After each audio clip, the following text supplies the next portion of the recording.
will produce chasing, right? Chasing is not sexy. Like you push them further away with like more calls. You start texting, you start calling.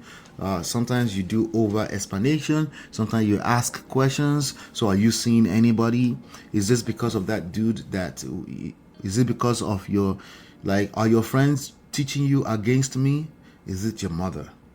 Because they can't stand me, they don't like me. You start having all these different questions, and then in the midst of that, believe it or not, if you're trying to reconcile, you're making promises too at the same time. I'll change, I'll be a better person, I'll work on myself. Why don't we talk to a therapist? Why don't we talk to a counselor, right? And basically, all of that translates to more pressure. Go figure, right? It's not supposed to. That wasn't your intention, right? But that's how the human mind works. It translates to more pressure for a decision. You're asking them to make a decision now, right? Someone said, "Can you answer a question outside of your content?" I have a question, not a bad question. No, post it in the chat. That's fine. Post it in the chat. I'll be happy to answer your question. Feel free. All right. So, yeah. So, pressure creates withdrawal. The withdrawal produces even more uncertainty. Then, uncertainty causes another threat, right? Because in the middle of all that argument, heated argument, it's not just going to be begging. It's going to be stuff that will feel like a threat to the other side. And of course, that loop continues through even more. Uncertainty, panic, uncertainty, panic, uncertainty, panic, uncertainty. And, eventually you might just want to settle for the worst case scenario. And it doesn't have to be. Again, it's not just you. Everybody goes through this. If you've ever been through this process before, in one shape, form, or the other. Some people don't have to say the D word, but some people will. All right. But all of this, if you want to blame anything, don't blame the other person, just blame panic. Okay. So if you notice, that loop does not require anyone to be evil. I want you to pay attention to that. Right? Your opinions are your opinions. You're always right. However, this loop does not require one person to be evil. Okay. It's very simple. One person wants certainty. The other person wants relief from pressure. And the more certainty you demand, similar to demanding respect, submission, it tends to work against the intention, right? The more certainty you demand, the more relief they seek, because what they feel is pressure. You're putting pressure on the human being. They don't have the capacity for it.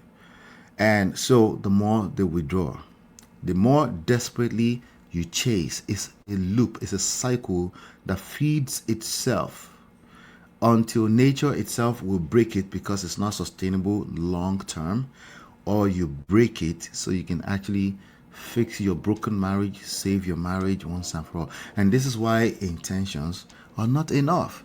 You have good intentions, it's creating something else entirely. It is not your fault. That's not what it's about. It's not something you blame yourself or you move in guilt, because again, that creates panic. It's poisonous.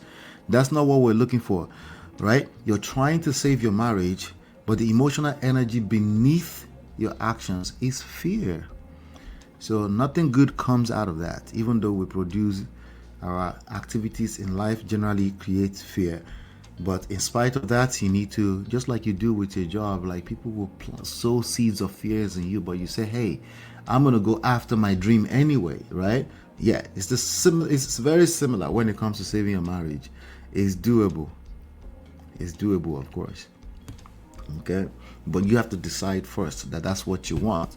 And this is why, again, intentions are not enough. Okay? People do not experience your intentions directly. They experience your behavior. Okay? Oftentimes, there's a far distance between your intentions and the actual behavior that you execute. So your first responsibility is to not force a marriage decision. When you find yourself in this place of crisis, your first responsibility is stop feeding the loop. Stop feeding the loop. All right. So one of my clients was trying to rebuild a relationship with someone who gave her no clear answer for the future, uncertainty, right? So she was working on herself, regulating her emotions, trying to become even healthier, but the effort did not appear mutual. You know, when you say it's give or take, I need the other person to show up too. I need them to show up. All right. Physical intimacy had stopped months earlier than that, right? And conversations felt strained. His level of engagement were basically up and down. It changed from one moment to the next, and you know, suddenly a practical ultimatum showed up, right? A deadline. You know, the lease was approaching the end, and she could no longer just wait.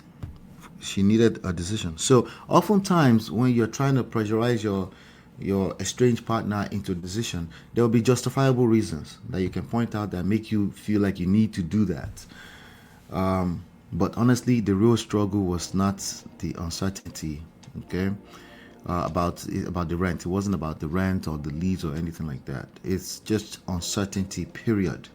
Right? When you start to organize your life around someone else's uncertainty, it's not a good place to be. So I understand it, right? I understand it, but there's a way around it. It might feel like a deadlock. You might justify it and say, hey, I need to make a decision right now. That's the threat. That's the threat showing up right now. And that will continue to feed the loop. Panic, uncertainty, panic, pressure, withdrawal, right? It just gets worse and worse and worse, you know? So sometimes it's straight up, like a husband refusing to sign divorce papers, you know, when they've literally put you in limbo for a long time. But let me just tell you so when your marriage is in limbo, you may believe the most important question is, are they staying or leaving? You may believe that. But the most important question is, who are you becoming while you wait? Okay? That's the most important question. Again, you have to decide. You want to save the marriage? You want to stay? Then there's work that needs to be done. But there's nothing that we can get done. It's just a matter of a decision. What about the other person? We'll get there. We'll cross that bridge when we get there. But you need to decide first on what you want, because if you're not able to make such decision, it is no wonder. All right. Anyway, knowledge without strategy will still leave you stuck. So your marriage has its own history, pressure points, your level of crisis, all of that, and the right action during an emotional affair, because oftentimes it's involved some level of emotional affair, even if it's not physical. Every marriage is different. It's different, and the right action during a separation. Some people are separated in the same household, roommates, friend zoned, haven't had sex in a long time, maybe recently, but it wasn't what it's supposed to be, right? So or maybe active filing. Somebody already filed for divorce. It doesn't matter. My wife filed for divorce before we withdrew the papers. So just book your private discovery session. Get my marriageback.com/discovery, and let's identify the loop operating in your marriage and the part of it you still have the power to change. It's about taking control of the things, identifying the things you can control, and then using them as leverage. A lot of times, a lot of people have a mix of what they can control and what they can't control, so it just makes things worse, right? Then they go through that path: threat, panic, pressure, withdrawal, uncertainty, threats, panic, the same loop that you're looking at right now. It just gets worse and worse and worse and worse. Now, I want to show you a better path. Okay, I want to show you a better path to take when your marriage feels trapped in reconciliation and divorce.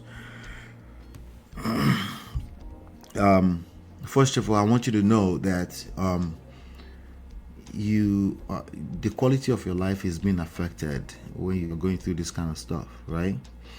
when you're operating from a place of fear, the quality of your life is affected, either you see it or not. This cycle I want to show you is still, yes, it still starts with a threat, right?